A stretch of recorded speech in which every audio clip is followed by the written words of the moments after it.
Hey everyone, welcome back to the MTG Mystics podcast. I'm Steven. And I'm Nick.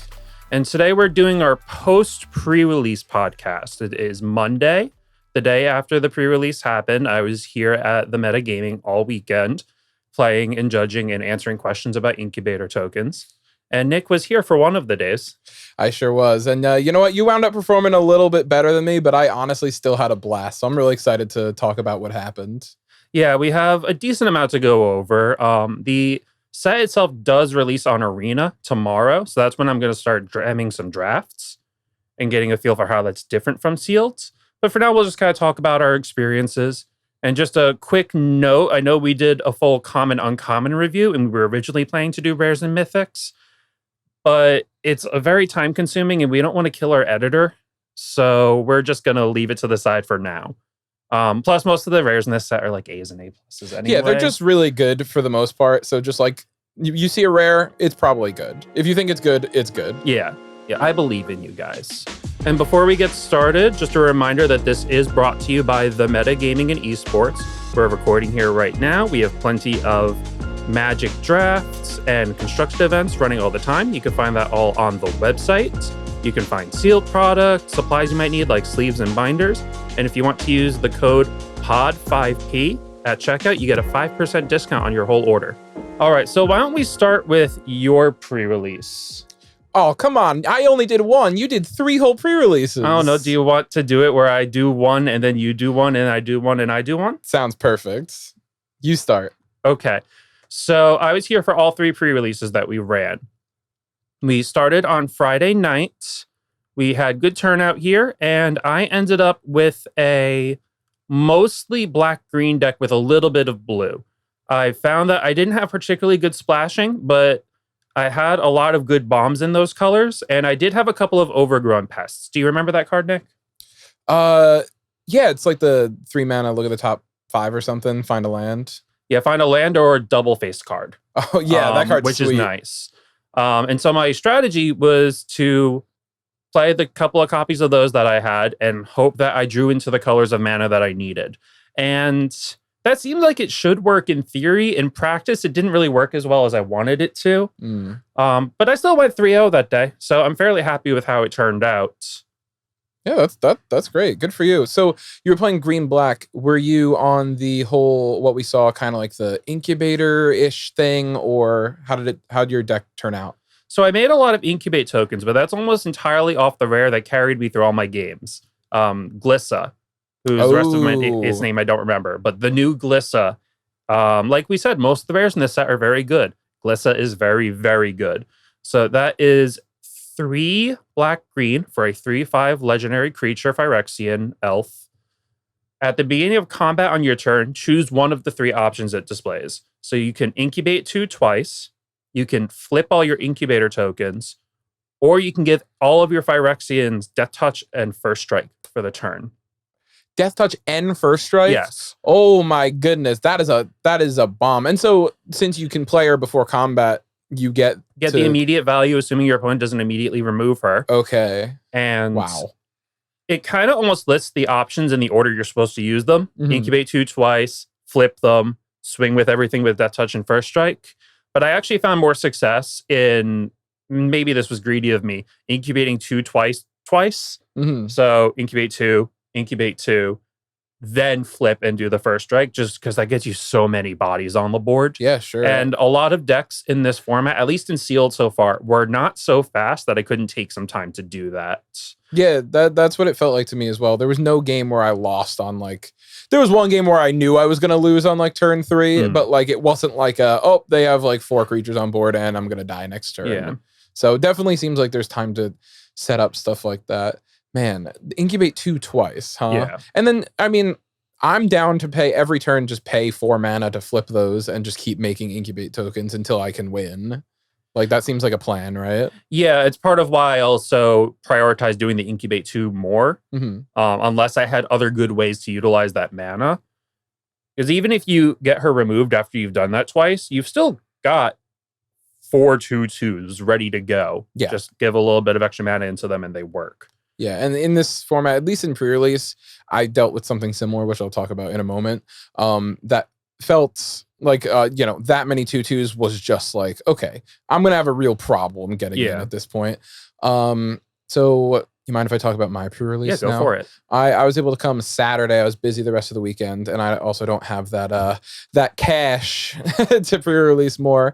But we'll get into why I have more cash in a sec. My pool was actually pretty okay.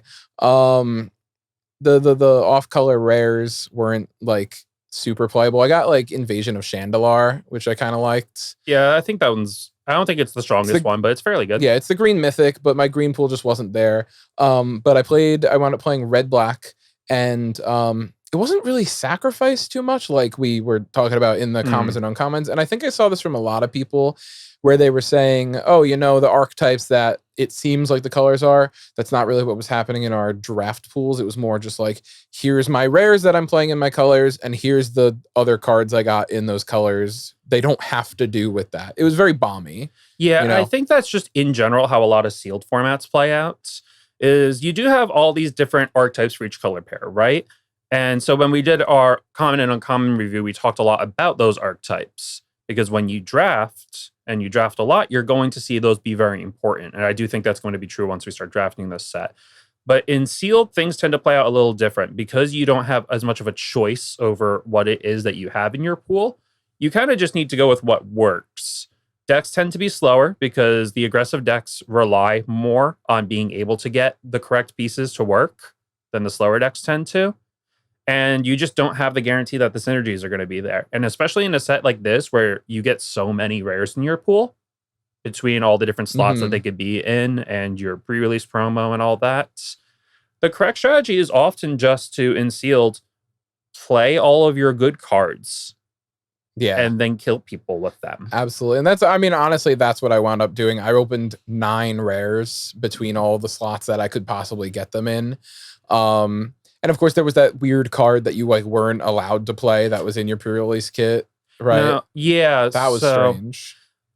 Just to do a real quick tangent on that. In our store, we didn't end up having any problems with that, because I was super firm with everybody, and I made sure to make big announcements every day. Hey, that legendary creature in your promo pack behind the foil, you cannot play it. Please don't play it. If you have any questions about it, come to me.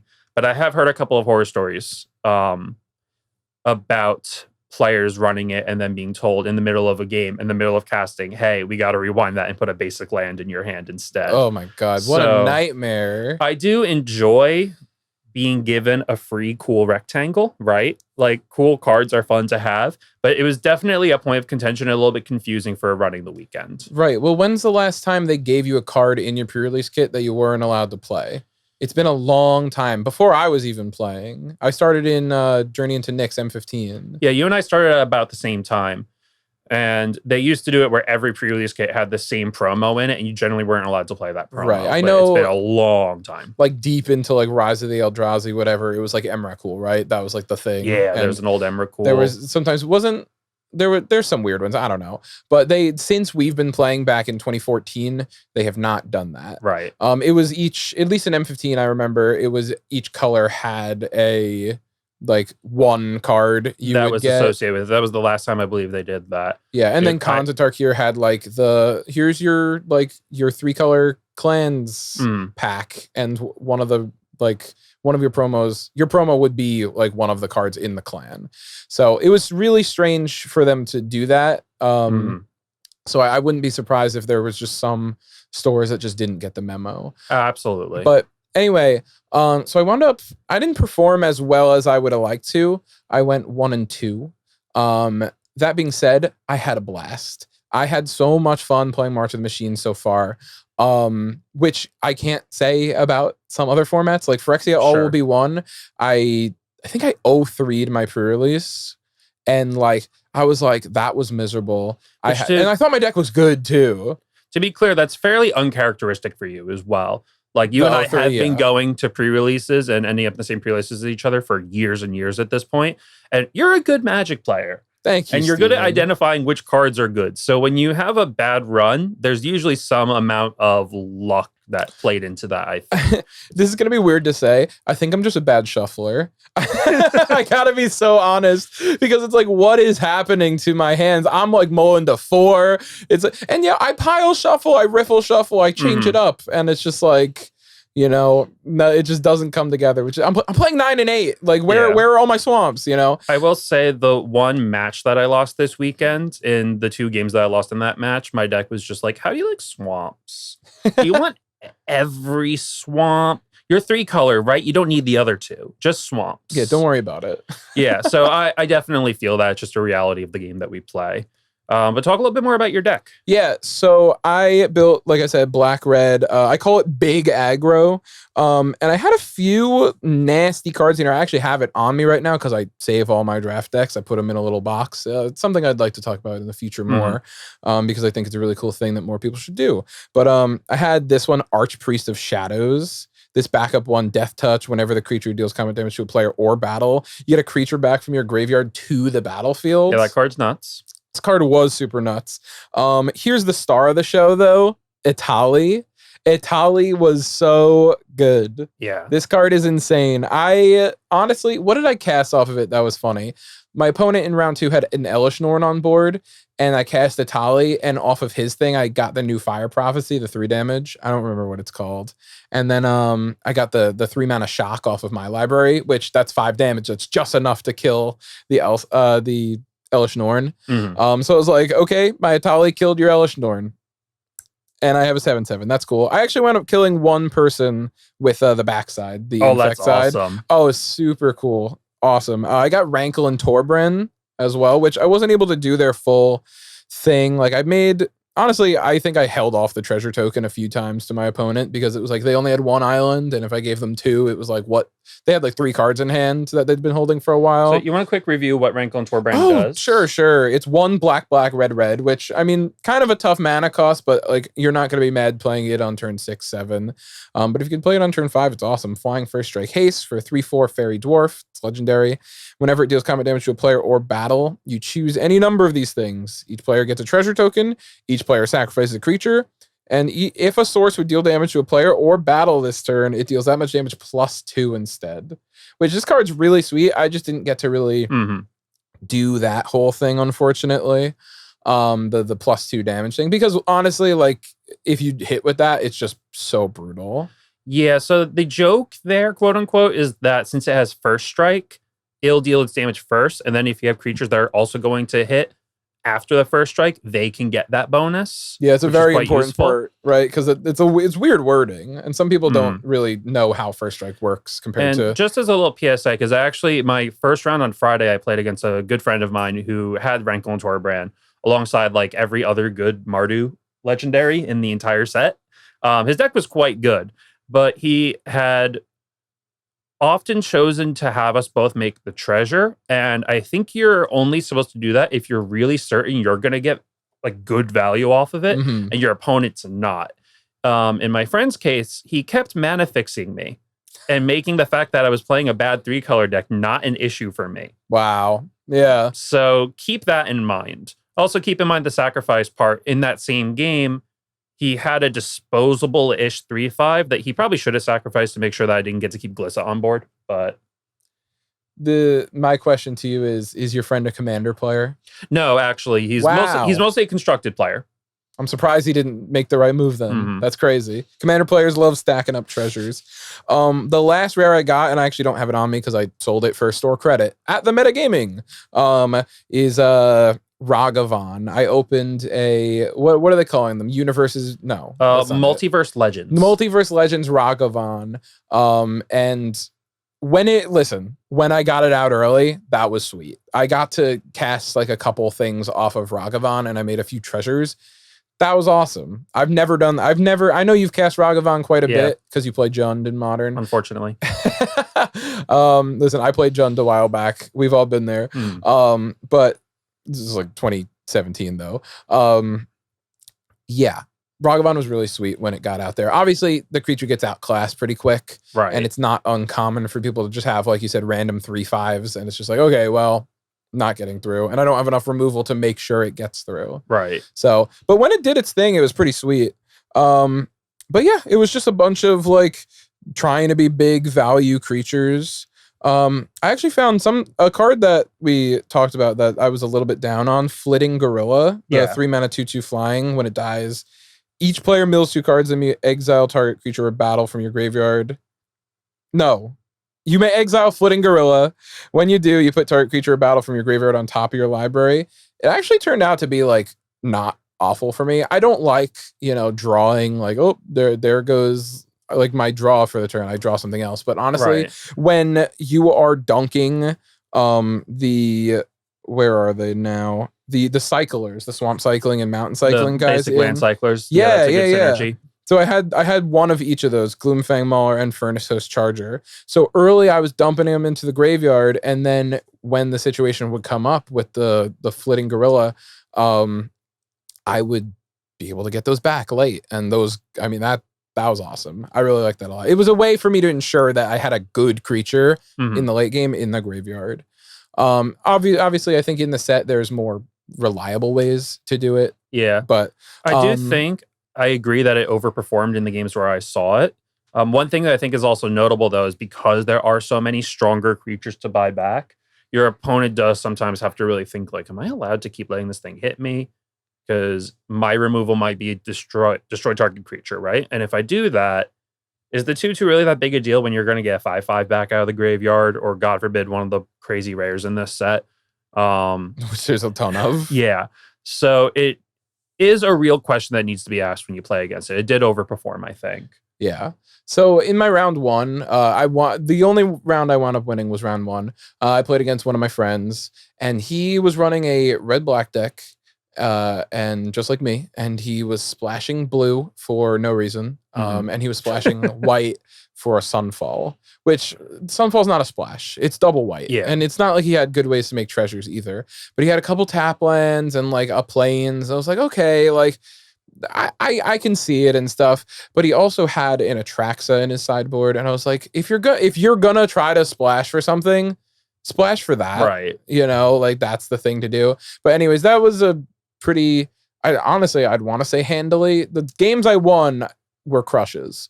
But he actually beat me in one of the games off of, we were talking about it before, Invasion of Regatha.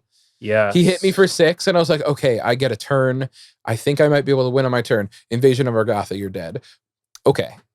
My bad. One of my opponents on day 1, my last opponent for the day, had 2 Invasions of Regatha and 2 Stoke the Flames in their deck. No way. And all of those cards being able to hit players for 4 meant that I had to be very, very careful about where my life total was. I remember at the end of game 3, I had this point where I played Unseal the Necropolis, the black common instant that lets you rebuy 2 creatures out of your graveyard and put them in your hand.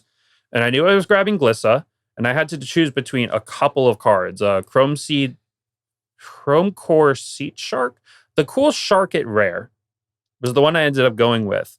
But I was thinking originally of taking Herbology Instructor, the 1/3 for 2 that gains you 3 life on entry and then can flip into a 3/3 that kills something on the way out. Okay. Because I was like, I know you have so many of these cards, and at that point, my opponent's like, really? You're going to take that? I'm like, let me see your graveyard, actually. Yeah. And I look through and I see the 2 Regathas and I see the 2 Stoke the Flames, and I'm like, so what are the chances that you have more of these? That'd be brutal, because those are at least uncommons, right? Yeah. So I was like, you know what? You probably don't have more, and you don't seem to think that I'm supposed to bring the life gain back. So I'll take the shark. Yeah. And hopefully you will die shortly. And he died shortly, which worked. There you go. But yeah, no, that was a crush. And then round 2, I played against one of our buddies who is very competent Magic player. He's very good. And I think I've beaten him 1 time ever. I've only been coming to this specific store for like 6 months or something. So I've only really known him that long. But he won game 1. And whatever he did, what's the new Oblivion ring called? Seal from Existence? Let's just go with Seal from Existence. Why not? Okay. We're a limited podcast that knows the names of the cards we play with. I've only played with them once. He did cast it on me twice though. So he did that. I played Atali. game 1, and then he just did that to it. I was like, okay, well, I lose. And then game 2, he did that to Atali again, but I had some other stuff on board, so I wasn't dead. He plays next turn, he goes Elish Norn, immediately sacrifice 3 other creatures to flip it, which the other side of Elish Norn, by the way, says incubate 2 5 times and then flip all incubators you control, transform them. So, I mean, listen, you trade out kind of 4 creatures, get 5 2/2s. It's like, okay, this is pretty brutal. Next turn, he goes, I'm going to give him all +1/+1 and double strike. And he had some other creatures as well. So it's like, okay, I'll take like 12 damage or something. I'll block the rest because we're just getting board wiped next turn anyway. I save my Phyrexians. And then the last thing triggers. It says destroy all non-land permanents except for artifacts and Phyrexians, I think is what it says. Artifacts, Phyrexians. There's one other thing that goes with it, but it's not relevant to how this plays out, I think, right? No, I don't think so. So he does that, and I say, okay, Atali has returned to the battlefield. He's like, wait, what? I was like, you idiot.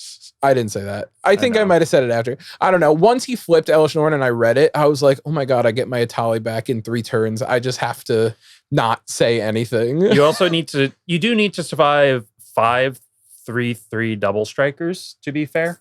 True. That is very fair. Which apparently you did. I got my Atali back. I wound up I cast 2 things on his turn, right?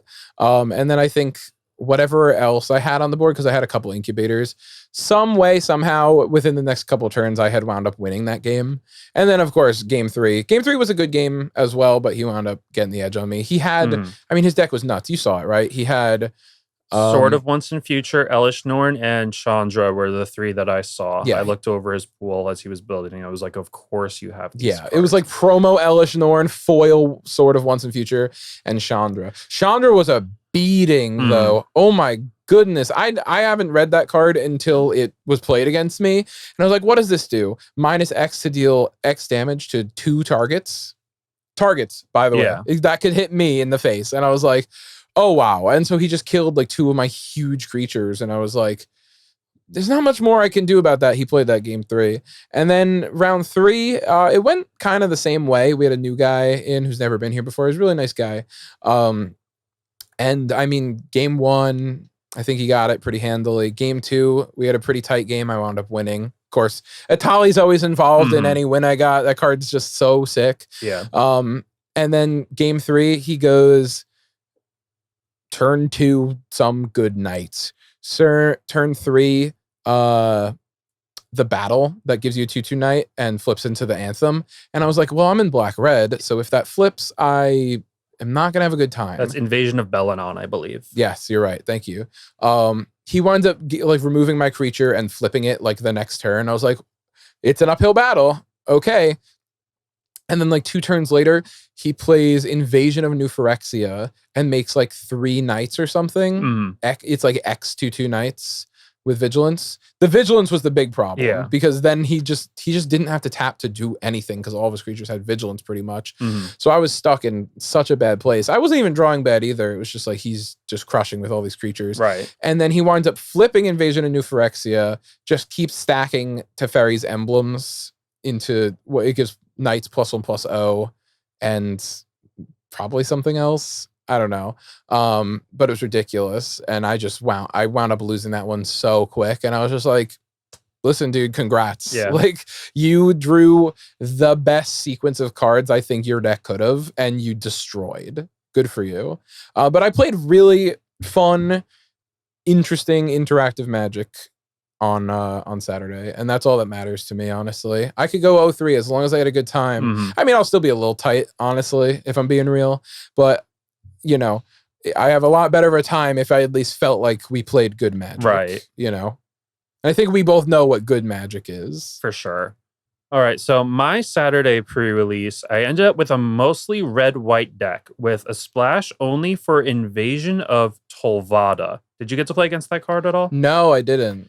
So that is 3 white-black for a battle siege. I believe it comes in with 5 defense counters. When it enters the battlefield, you bring a non-battle permanent from your graveyard to the battlefield. Now that's fine, but like not game breaking. The flip side is the good part. The Broken Sky, which is a legendary enchantment that says creature tokens you control get +1/+0 and have lifelink. Wow. And at the beginning of your end step, make a 1/1 spirit token. Ooh, with flying?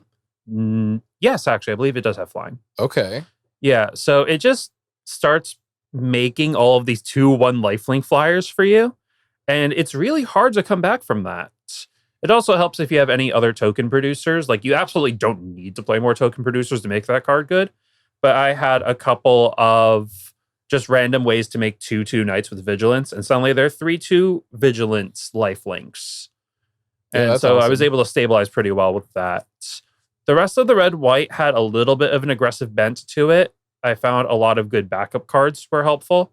I had an Urabrask the Hidden, one of the Multiverse Legends, the original Urabrask. Oh, wow. The 5-mana 4/4. Yeah, with haste that gives all your other creatures haste and has all of your opponent's creatures come in tapped. That's funny. And Jeru and Hazaret, which is sometimes a hasty vigilant 5/4, but I never even got to cast it. So it's really neither here nor there. I got very lucky with my matchups on Saturday, to be honest. I got a bye round 1, which is a nice way to get a win. And the player that we were talking about that Nick lost to in round 2, I did not have to play at all. There was like a 30% chance, 33% chance that I could have had to play against him going into our final round, since we run 3-round pre-releases here. But I ended up playing against another 2-0 that didn't have a deck that was really strong enough to deal with what I was doing. I'm probably going to go more deep into some of the way some of those games played out after talking about Sundays, just to get Sundays out of the way as well. So once again, on Sunday, I played a 3-color deck, because that's what I did for every day this weekend. It was mostly black-red with a little bit of blue. It was a little bit more than a splash this time. I had a Hidetsugu and Kairi, which is 2 blue-black for a 5/4 legendary Ogre Demon Dragon. It's a fun type line. Wow, that's awesome. Yeah, it has flying. When it enters the battlefield, it brainstorms. So you draw 3 cards and put 2 back on top. And when it dies, you reveal the top card of your library. Your opponent loses life equal to its mana value. And then if it's an instant or sorcery, you get to cast it for free. Whoa. That would have been really fun to cast, let me tell you. Oh, you didn't get to cast it? I didn't get to cast Hidetsugu and Kairi either. No. But I had a bunch of other just pretty good cards in black and red. So I wasn't really hurt about not being able to play Hidetsugu and Kairi. I think I had one game where I had the option to play it, and I was already in such a dominating position that it didn't matter. So I just killed my opponent instead. And one game where I actually had the mana ready to cast it, and then it got milled to something. So okay, I see. So what'd you wind up going that day?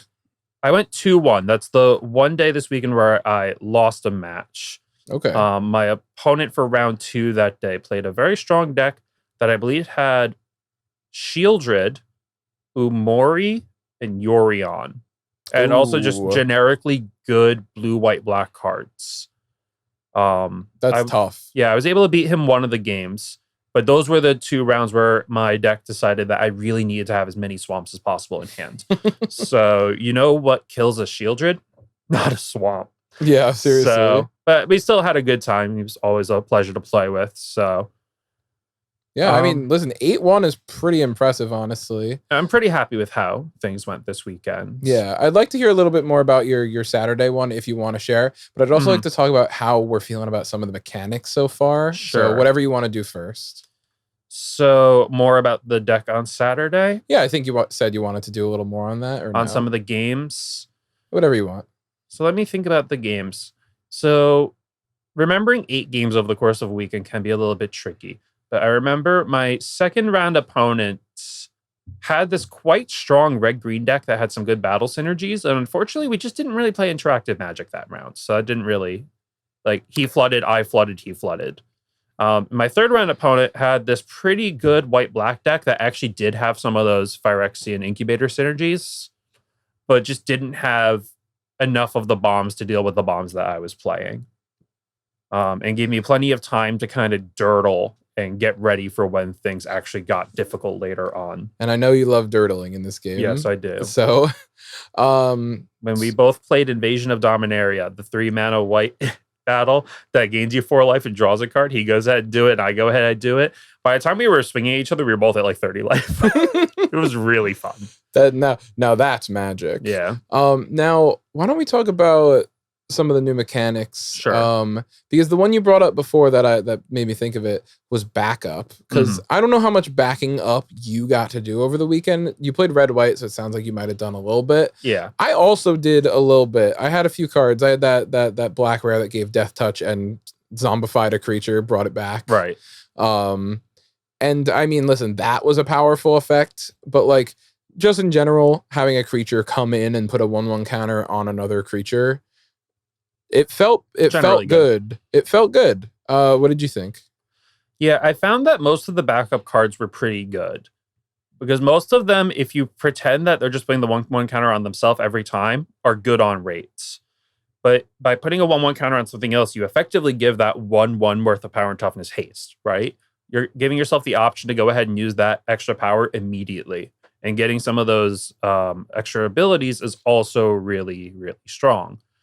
I did find that for my deck that was mostly red-white, I didn't have any like the big synergy pieces, but there were a couple of cards that I found performed very well. We talked a little bit about Bola Slinger last time. I don't know if you remember that one. It's a 4-mana 2/2 in white with backup 1, and when this creature attacks, tap target creature an opponent controls. Yeah. That card is good. You got to cast it? I got to cast it, and I had it cast against me multiple times this weekend.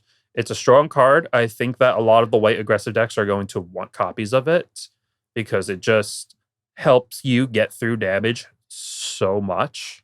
The fact that you get to get that tap trigger immediately by backing up onto something else is huge. So I would expect that to be an important common for the set. Yeah. I mean, I think we kind of talked about that during the review, right? Yeah. Just like this effect seems pretty good. The fact that you can kind of give that effect haste. I think it's a really neat design space backup, and it seems to be playing out the way that they intended it to. Absolutely. So I'm really looking forward to playing more backup. I really want to play the red-white uncommon that copies your backup effects. That just seems like a really cool thing to do because it gives the more than 1/1 counter, right? Correct. Yeah. And there are some abilities that actually matter when they're duplicated. For example, Bola Slinger. If you Bola Slinger twice onto the same creature because you had the trigger from that uncommon, when it attacks, you do get that ability twice. You get to tap 2 creatures down. That's really fun. Tap 2 creatures down. Yeah. That's actually really, really brutal. Taking 2 blockers out of the equation, potentially at instant speed like that, or even if you just Bola Slinger onto a Bola Slinger, like that is brutal.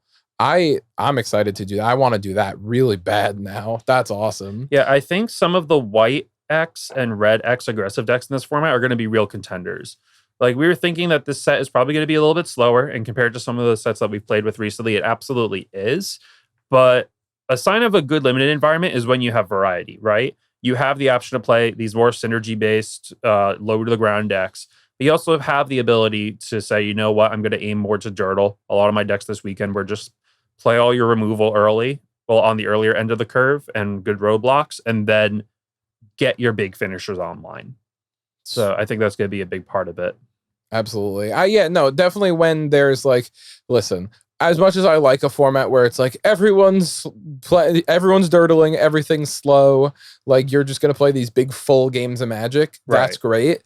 But like you need that like red-white aggro deck that can just be like, oh, you're dirtling? Too bad. It keeps you honest almost, right? Yeah, like sure. It says like, you're allowed to do some dirtling, but like, calm down there. You do need to play real cards in the meantime.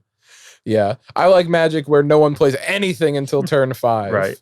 And all it is gain 4 life and draw a card. Now, the next one is Incubate, the next ability that's brand new. Incubate seems good, and I feel like they really pushed it too. Incubate is just on cards that it just feels like it shouldn't be on. Like, why? Listen, I would still play the 3-mana sorcery Shock. It didn't need to have Incubate 1 on it, but there it is. I just get a little 1/1 as a reward. Yeah, I didn't end up playing that card this weekend.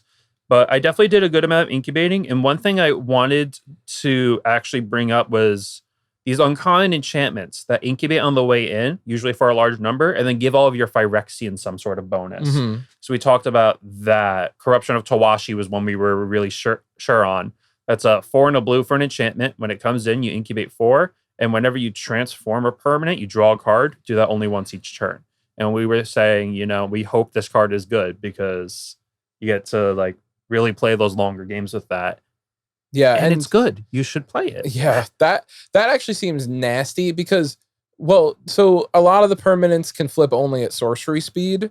Most of the ones with the Phyrexian mana costs. Right. However, the incubators can flip at instant speed, so you could potentially be drawing 2 cards a turn, or 2 cards per turn cycle. So on your turn and on their turn, and that's you enter your next turn with 2 extra cards in your hand, and you could probably do that multiple times if your deck's built towards it. You're gonna run away with it pretty quickly at that point. Yeah, all those enchantments that incubate on the way in, I feel like we're overperformers this weekend. Me too. I saw the white one played that gives the incubate 4, and gives them all vigilance. Yeah. And vigilance just seems like to be like, I think we were talking about it with the battles and stuff. Mm-hmm. I think vigilance is very good in the set, and they definitely, I don't know if it's an overprint yet, but I felt like a lot of the creatures I was facing had vigilance, and it was very hard to attack into that. Obviously, that's what vigilance is for. Yeah, vigilance gets 2 major buffs here. First is that you see a lot of it just because of all the knights that are running around, and they tend to have that mechanic.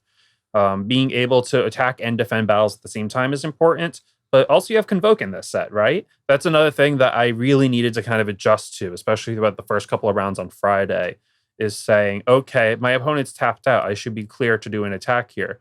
And suddenly on my attack, they tap 3 of their creatures and cut short to kill my attacker. And it's like, oh, I wasn't safe at all, actually. Yeah, how did cut short perform, actually? Because I didn't get to play it. Cut short was actually pretty good, honestly. I don't know that it's necessarily one of the top removal pieces in white, but it did its job more often than not. And again, being able to lull your opponent into a false sense of security seems pretty strong. As the format progresses, a lot of players that draft enough or play enough limited are going to catch on and say, okay, you have enough creatures where you're also representing Cut Short and Stoke the Flames and whatever else has Convoke on it. Yeah. There's a lot more to think about. Yeah, for sure. This time around, which is good. That usually makes for a better limited environment. So is there another new mechanic that I'm just not thinking of right now besides battles? So I want to talk about battles for sure. Battles, I think, is the last one. And we kind of did just talk about Convoke. I don't know. Did you see the blue-red stuff come up at all? Or? I did. I actually got my butt whooped by it in my round 2. That's that's the same deck that played the Elishnorn and the Chandra. Oh my goodness. That's awesome. Yeah, there was just some draws of his deck that like, oh, I didn't draw some of my bombs. However, I'm just going to play a bunch of those 5-mana, like 2/3s that make 2/1/1s, and a bunch of the whatever it is, Rowls something that makes 2/1/1 elementals for 2 mana. Right. Yeah, and it seemed pretty good, honestly, when he was doing the Convoke stuff. So yeah, that's a deck I definitely want to kind of get some experience with once we start drafting. One of the tough things about just taking pre-release into account is that you don't necessarily have a huge sample size yet, right? Like, it's not like I've been jamming drafts all week or something like that. But I'm excited to see that deck kind of do its thing. Oh, me too. I'm hoping to be the guy who does the thing with that deck. So battles. Yeah, I didn't actually wind up casting any battles myself. Okay. The only one I opened was the black-red one that has somebody sacrifice a creature. Invasion of Osgul. Yeah, you are on it, man. Holy crud. I guess you played triple the amount of games that I did, so that makes sense. But yeah, I had that one, and I wound up not playing it. I just didn't think my creatures were that good at attacking into battles. So I'm assuming you mean it's the only one that was like in your colors, yes, right? Yes, because I had Invasion of Shandalar, but it's in green. You always get 1 battle per pack. Yes. So you end up with at least 6, and theoretically sometimes more, depending on what your foil slot has and what your pre-release promo had in terms of pre-release. Right. So. Yeah. So I wound up not playing a single one. But when my opponents played them against me, it was very difficult for me to initially, what's it called? see like where I was supposed to be blocking and stuff. And honestly, I had I was like, I don't want the +1/+1 Anthem to flip because I have no way to destroy it. But like, what am I supposed to do about that? Right. And then when it did, I was like, that is brutal. If I have the chance to protect something like this next time, I'm probably gonna, because that was really tough to get around. And a lot of decks, I mean, honestly, the new card that destroys artifact, enchantment, battle, or creature with flying for 2 mana, Atraxa's Fall, I think it's called.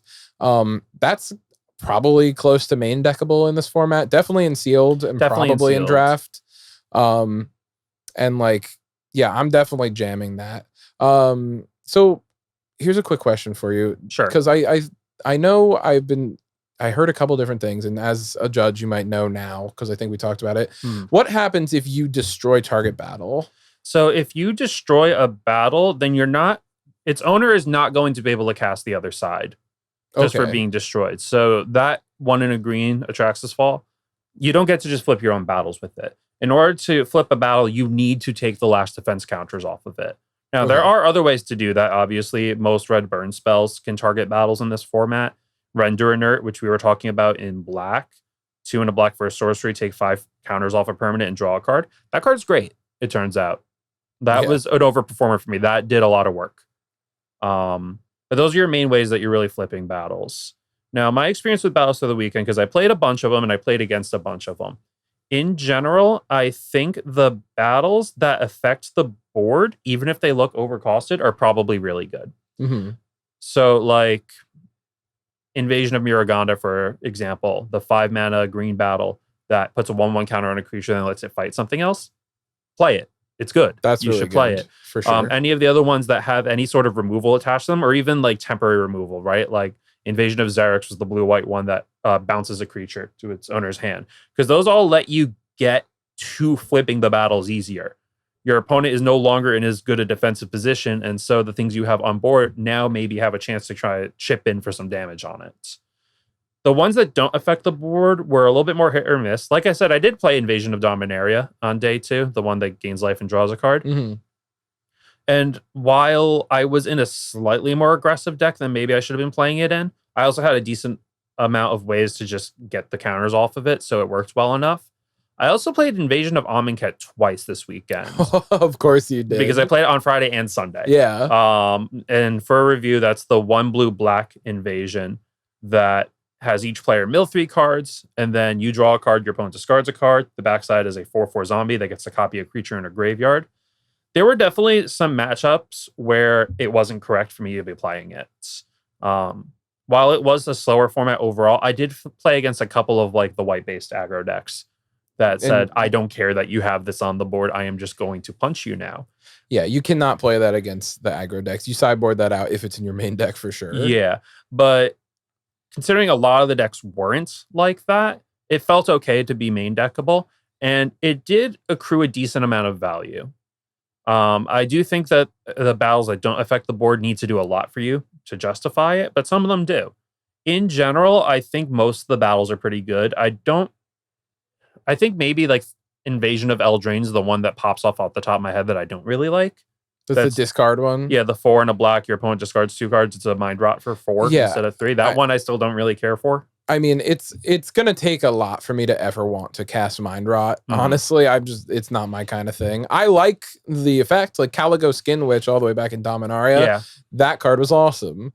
But it was, a Mind Rot that came with a body that you could just play early. Right. You need to do a lot for me to want to play Mind Rot. And the Invasion of Eldraine is not where I want to be, personally. Gosh, so are battles something you are enjoying playing against so far? So far, yes, I would say that I do enjoy playing against them. I do feel that a lot of times it's fairly obvious whether or not I'm supposed to be defending them. Occasionally my opponents would throw creatures at them and I'd be like, you know what? I'm not risking anything here. Go for it. Take the backside of that card. And occasionally there were times where I would swing at mine and my opponent was like, yeah, no, totally fine. Go for it.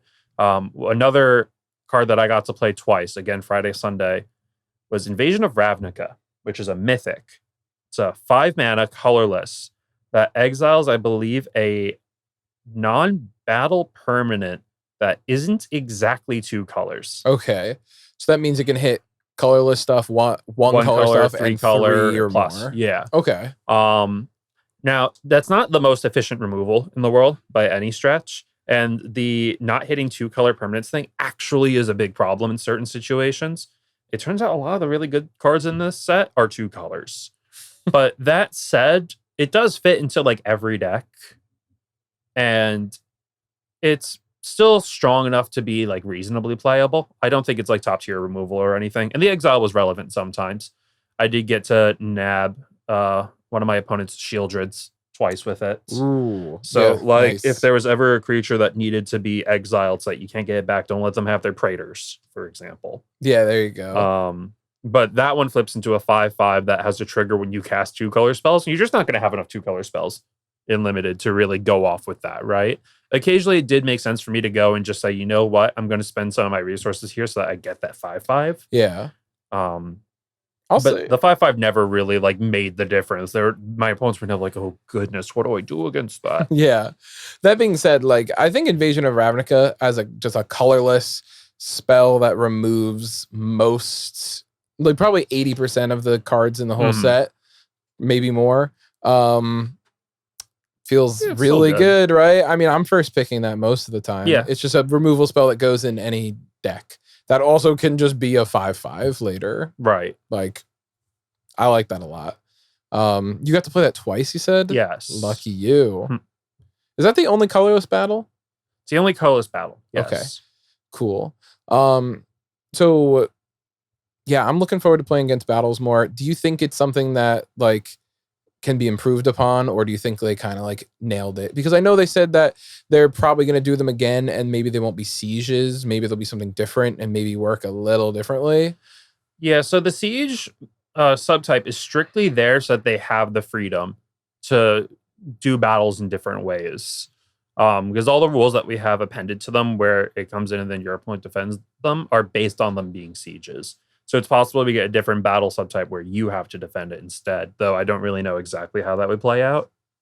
And I believe battles with no subtype actually do work that way. But don't quote me on that. So there's no battles with that right, subtype, there are no So- non-siege battles at the moment. I think they pretty much hit the nail on the head with these designs. They all do what they're supposed to do, more or less. They're fun to play with, and we'll see if I'm still singing that tune a couple weeks from now. But Yeah. I'm enjoying them so far. And just to real quick, because we did kind of talk about Invasion of Regatha earlier, the 3 in a red that deals 4 to an opponent or battle, 1 to another target. It's good. Play it. Play a bunch of them. What's even on the back of that? It's a 3/3 with prowess and some other ability I'm forgetting about. It doesn't matter. Oh, yeah, okay. Like, it's good on the back, but it's not the selling point. First off, 3 mana for 4 damage, even if it's just going to face, is a real threat. Like, that gives a deck some significant reach. But beyond that, it turns out that this is what my opponent on game 3 of day 1 was doing, was just chaining these battles together and just making so much value off of them. So that's an important thing to keep in mind. I do also think that the pinging something for 1 is actually not completely irrelevant. There are a couple of X1s in this set. Not a ton, but enough where occasionally you get to snipe something that's important with it. Okay. Or use that 1 extra damage after combat or something to finish off something that has only 1 toughness to get through. Yeah, all right.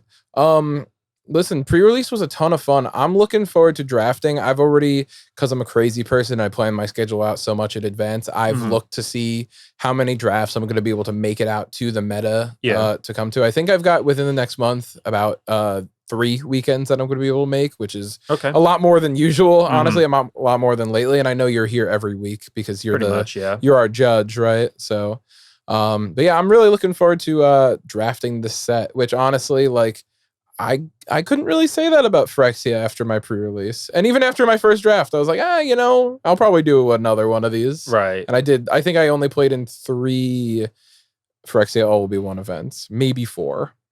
Yeah, these days, I think it's pretty rare for us to get like real stinky formats. Like, the worst that we've had in recent memory are probably things like New Capenna and Phyrexia All Will Be One. And even then, they're not as bad as some. Again, we've been playing limited fairly consistently since 2014. I'm sure there's some sets we can think of going back that are worse than both of those. Ixalan. Yeah, absolutely. Oh, but God. the thing is, though, you could pay me to play Ixalan again. You certainly could. That's not high praise. To it's be not. clear. It's not at all. You could pay me to have a good time. There's an amount of money. It's probably like $3, and I'd be like, I'll sit down. I'll probably do it for free. I'm a sucker for draft. See, but Ixalan wasn't great, but like it wasn't like hell. You know. That's probably the worst format I can think of that I've ever drafted in, but there's a few I missed during COVID and stuff. So yeah, I do think that this set that we're in now is a meaningful upgrade over the last set we were in. Agreed. And so I'm excited to get more experience with it. Like I was saying before, it does drop on Arena tomorrow for us, and I plan to try to get a couple of drafts in during the course of the week. So hopefully I will get some good info out of that. And I believe one of my friends bought a draft box and was like, hey, come draft with me on Friday. And I was like, sure. Ooh. So by the time Sunday rolls around and I'm doing my first draft in store for it, I'll have hopefully drafted it 3 or 4 times. There you go. Point. Lucky you. Yeah, but I think that's all we've got, right? You have anything else you want to talk about? I don't think so, right? I guess real quick, were there any underperforming cards? Because I couldn't really think of any when I was thinking about what to talk about for today. And that's because I'm a good player that only plays good cards, right? That's such a lie. That is a huge lie. You play enough where you're like, let me try this, and it's trash. I'm honestly going to look through and take a look. If there was a card that was making me really mad. Okay. I thought Ren's Resolve was really good. Just wanted to say that as I was passing by. Because sometimes if there's a card that just pisses me off, I probably would have taken it out. You know what? I think these were all pretty good. No complaints. Yeah, the overall card quality for this set is fairly high. So it's hard to end up with a deck that just doesn't have much worth of anything. I did have to... So over the course of this weekend, I did a lot of sitting down with people to either help them build their decks or just giving advice on what they should be playing. So it's not really like I built 3 decks this weekend. I probably built like 6 decks this weekend. Okay. There was a lot going on.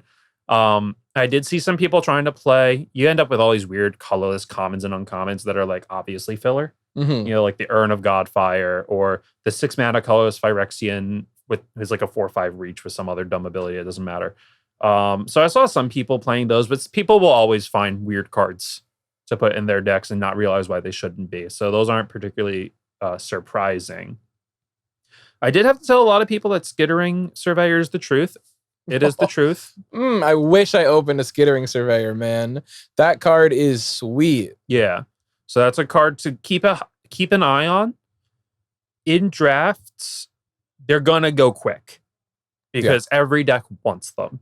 So sometimes you are supposed to take them earlier than you think you're supposed to, like second pick or something like that. Yeah, it seems like the fixing is really good in the set between the tap lands being in 50% of packs and just Skittering Surveyor at common, right? Skittering Surveyor, the tap lands, the basic land cyclers.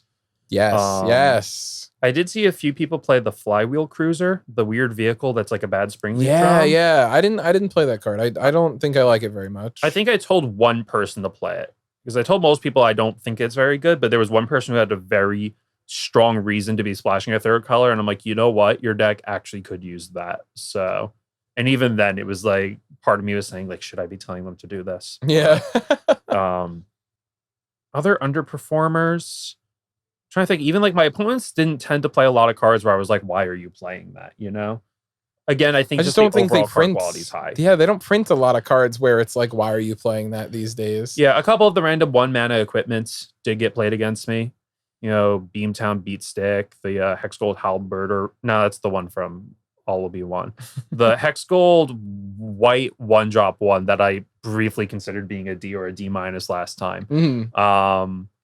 Like those generally didn't pull their weight in this format.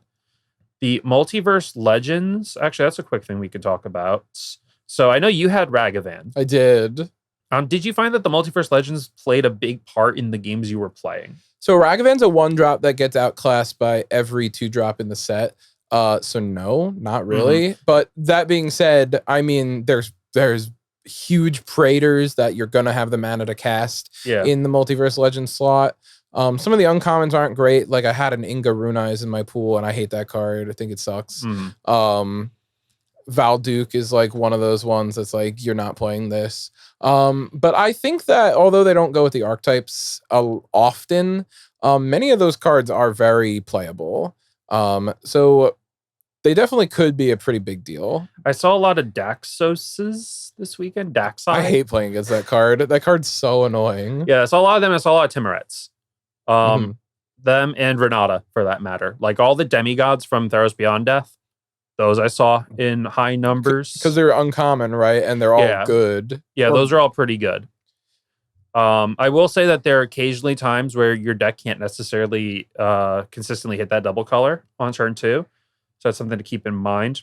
One thing I actually had to deal with in my first day is I had, again, that deck that was 3 color and didn't have great fixing. And my pool had a Timoret, and it had the original Ayara, which is black, black, black. Oh, okay. And I would have loved to play those cards if I had real fixing, but I didn't. So I had to be responsible and say, you know what, you're staying in the sideboard, and I will just win games without you. I'll play other cards. Yeah. Especially in the earlier turns in this format, like because a lot of the stronger cards are higher mana values in general, you shouldn't really be tripping over yourself to play these cards that are 2 pip or 3 pip, 2-drop and 3-drops, I think. Just play things that kind of get you into the late game and then try to win from there instead of stumbling over yourself. I like that advice a lot. I think that's pretty sound advice for this set. There's one card that I want to talk about. Okay. Before we close up. The new Ayara. I played against it in round 3. That is one of the most hopeless situations I've ever been put in a limited game. We were both at like 12 life. And then I just lost. We were like board stalled, whatever, just playing creatures and passing. He goes, Ayara. I go, okay, I don't have an answer for that. And just like 2 or 3 turns later, he sacks a 5-drop, sacks a 5-drop, sacks a 3-drop. And I lost. I was like, there was nothing I could have done about that. So to the best of your ability, can you tell us what that Ayara does? No, yeah, I can. I don't remember how much mana it costs. I don't think it's a lot. There you go. Thank you. And she's a like elf noble legendary creature. I think she's a 2/3. Yeah, she's a 2/3 for sure. I believe you. No, she is. And I think she has an ability: tap, sacrifice another creature you control. You gain life equal to its converted mana cost, and your opponent loses life equal to its converted mana cost. So it was just a huge swing. Like he played the 5 mana 3/5 that just drains for 2 or like protects a battle. And then he just like sacked it and domed me for 5. And then it was like, oh, wow, I need to answer this in X amount of turns or I just lose. Yeah. Because he got me down to 7 life. Didn't use Ayara on his turn, said go. I end my turn. On my end step, he sacks a 5-drop. And then on his turn, he sacks a 2-drop and the game's over. And so to be clear, he didn't even flip the Ayara. No, this Ayara has a second side to it. Yeah, no, it's not relevant. Like I think it's honestly going to be super rare that you're flipping this Ayara because that was just so brutal. Because the backside returns creatures from your graveyard to the battlefield, but like I guess there's some games where that's going to be relevant. But like if you're in board stall and you have the ability to just sacrifice, like, hey, get rid of this 5-drop real quick, that is a quick clock. That's a very fast clock. And this is the format where like you're going to be dirtling like that pretty often. So having something that can just like dome for 5 and gain you 5 or, whatever your card's mana cost is. Right. It's rough. It was a super rough thing. It was the most hopeless I felt all pre-release. And I played against Elish Norn. Yeah, that's nuts. So... But yeah, no, it's still a lot of fun. I'm hoping I open one of those myself. But yeah, that was definitely the most difficult thing I played against this weekend. So just wanted to put that out there. That card seems just absurd to me. Yeah. So if I had a good removal in my deck, I would have killed it right away. But fortunately, we just didn't draw any. So look out for Ayara. She's nasty. All right. With that said, I think we're just about ready to wrap up here, right? Yeah, I You got think nothing so. else? Guys, if you are local in the New York, Long Island area, we play at the Meta Gaming in St. James, New York. We do drafts every Sunday at 2 p.m. and we have many other Magic events throughout the week. I know there's Modern and Pioneer, Commander as well. A lot of Commander players come here. Come hang out with us. You'll definitely see him every Sunday. Yep. You'll see me sometimes. It's a lot of fun, and I think this environment. This is my favorite LGS I've been to in my 8 years of playing. So we'd love to see you guys. And once again, if you want to pick up some stuff online, any Magic supplies you need, we've got it. Use code POD5P at checkout for 5% off your order. All right, with that, I think we're pretty much done. Thank you guys all for watching, and hopefully we'll see you again soon.